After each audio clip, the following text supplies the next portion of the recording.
এক মা কখনো কিছু বলেনি, কিন্তু তার নীরব অভিমান একদিন এমনভাবে প্রকাশ পেল যা ছেলের জীবনটাই বদলে দিল। শাওন নামে এক ছেলে ছিল যে দিন দিন তার মায়ের থেকে দূরে সরে যাচ্ছিল।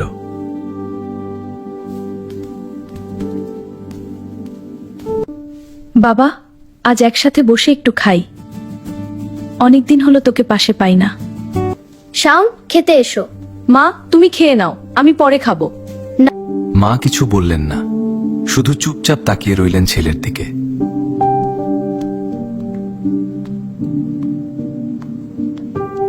এভাবেই প্রতিদিন মা অপেক্ষা করতেন, কিন্তু সেই অপেক্ষা কখনো পূরণ হতো না।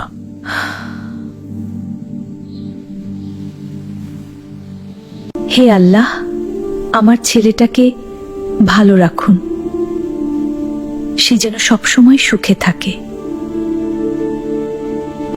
সেদিনও শাওন বাসায় দেরিতে ফিরল, কিন্তু ঘরটা অস্বাভাবিক নীরব ছিল।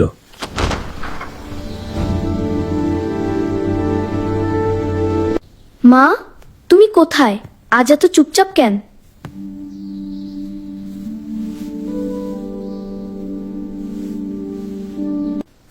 সে দেখে মা বিছানায় শুয়ে আছেন, খুব দুর্বল অবস্থায়।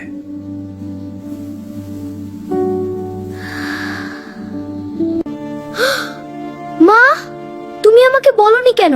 আমি তো কিছুই জানতাম না।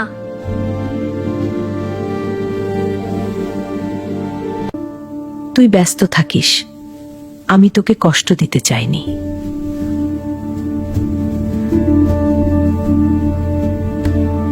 এই কথা শুনে শাওনের বুকটা ভেঙে গেল। সে নিজের ভুল বুঝতে পারল।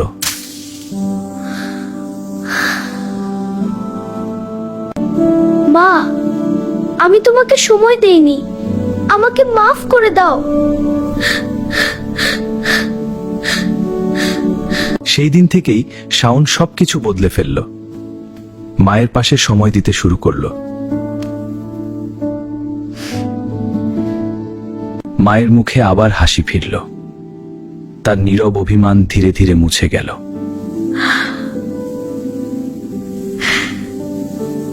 শাওন বুঝতে পারল, মা কখনো কিছু চায় না, শুধু সন্তানের একটু সময় চায়।